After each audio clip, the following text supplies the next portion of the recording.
Hey everyone, it's Ryder from Skip. Big news, the Senate just passed the new $1.9 trillion stimulus package, which includes $1,400 stimulus checks for most Americans. I'm going to talk about the marathon voting session, what was cut from the bill, what's still in the bill, everything you need to know about this nearly $2 trillion bill, especially as it relates to individuals and small businesses. And there's a new data report from the SBA on PPP loans and EIDL grants. I will briefly go over that. Hey everyone, it's Ryder from Skip. It's Saturday, March 6th. I hope you're doing well. I hope your weekend's off to a great start. This is breaking news, happened an hour ago. The Senate narrowly passed the $1.9 trillion pandemic aid plan. We expected it to pass. There were some last-minute concessions. It was the longest voting session in Senate history. Here's Chuck Schumer celebrating after the passage. It does now go back to the House because of these changes. The House will have to vote on it. Of course, it's expected the House will pass, then it will go directly to Biden for his signature.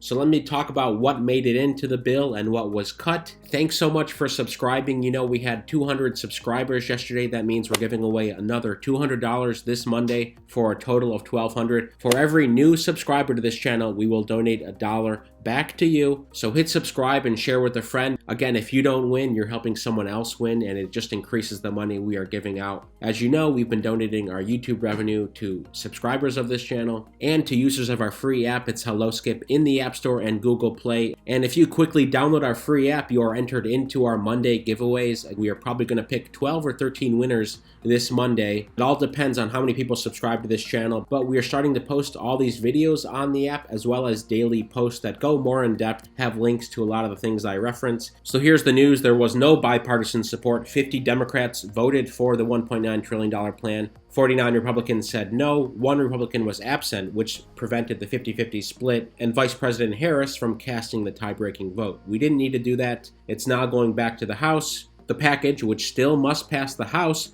before it heads to Mr. Biden's desk to be signed into law, is the first major legislative initiative of his presidency. Here are the highlights. Direct payments of up to $1,400 for hundreds of millions of Americans, jobless aid of $300 a week to last through the summer, money for distributing coronavirus vaccines, and relief for states, cities, schools, and small businesses. That includes $15 billion in additional targeted EIDL grant funding. Again, this is geared towards helping low-income folks. This would potentially cut child poverty in half through a generous expansion of tax credits for low-income Americans with children, increases in subsidies for childcare, a broadening of eligibility under the Affordable Care Act, and an expansion of food stamps and rental assistance. A lot of stuff in here. However, it is a huge cost. You know, the CARES Act was $2.2 trillion. This is $1.9 trillion. So over the course of the last year, again, the CARES Act was passed just under a year ago, March 27th last year. Congress has voted to approve several $1 trillion in relief-related funding. The marathon session featured the longest vote in modern Senate history as Democratic leaders stalled for time.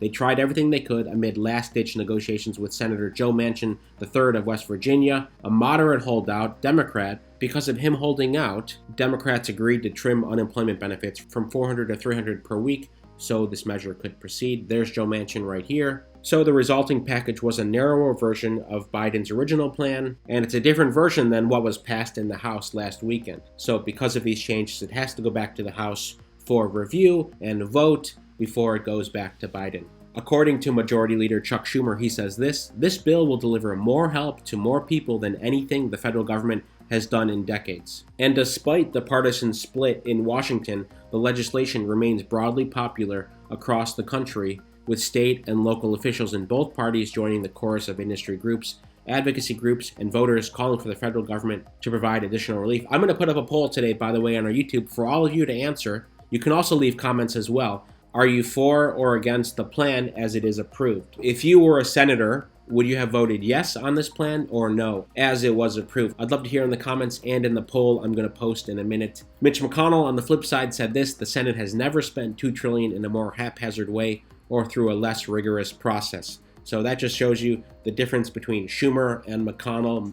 Schumer saying it's the best legislation in decades, McConnell saying it's the worst legislation ever. It just points to the split behind this bill. You know, even with the few notable changes this week and the cuts to the program, the bill remained $1.9 trillion, so it remained more than double the size of the roughly $800 billion package that was approved in 2009 during the Great Recession. I want to quickly show where interest groups fall on this bill, whether they are for or against it. Here's who praised the bill: National Farmers Union, Airlines for America, of course they're getting money from this, National Association of Realtors, National Restaurant Association, Small Business Majority. As you can see, a lot of pro-business organizations that are supporting businesses, teachers, American Council on Education, teachers, National Education Association, U.S. Conference of Mayors, American Public Transportation Association, AARP. I'll jump to who preferred a smaller bill: the Business Roundtable, U.S. Chamber of Commerce, Committee for a Responsible Federal Budget. That makes sense because that's what they do. And here's who's in the middle, who said it's a good start, but more would be needed: Feeding America, American Hotel and Lodging Association, Main Street Alliance, U.S. Travel Association, American Hospital Association, and Association of American Medical Colleges. So just a few of the groups. Again, weigh in the comments if you like this or not. What do you think's missing? What do you think's missing? Here's the bill at congress.gov. You know, we've been tracking all the changes and all the amendments, and we will continue to do so as it goes back to the House before it goes to Biden. Finally, as I end today's quick video, SBA released new data last night on the PPP and EIDL grant progress. There's only a few things I want to point out here. Number one, the PPP is pacing steadily. We've seen this, we've heard this. You know, this trend has stayed the same for a few weeks now. And frankly, this PowerPoint they put out doesn't change much from week to week, so I'm still hoping to see more information. For example, the new rules that went into effect giving priority to small businesses, many of you watching this channel, I'd love to hear how that's going. This past week, how many loans were approved for the businesses with under 20 people? I'd love to hear that. It's missing from this report. A lot of these things we already know. We've seen these trends. I'm going to go down to the EIDL grants just to point out that there's no useful information here. $20 billion in EIDL advance has been fully exhausted and dispersed. We know that. What about the $40 billion we are all waiting for? Again, based on our poll 2 days ago, which a couple thousand of you answered, no one has received the new targeted EIDL advance funding. This is the funding that was signed into law on December 27th. It is now almost 3 months later, and no one's gotten targeted EIDL grant funding. Again, as soon as the SBA puts out any data here or any information, I, of course, will be on it, and of course, I'll share in these videos. Thanks for tuning into the breaking news today. Don't forget to subscribe. We're donating $1 for every new subscriber to users of this channel and users of our free app, Hello Skip, in the App Store. Have a great weekend, everyone. Stay safe, stay healthy, and I'll see you tomorrow.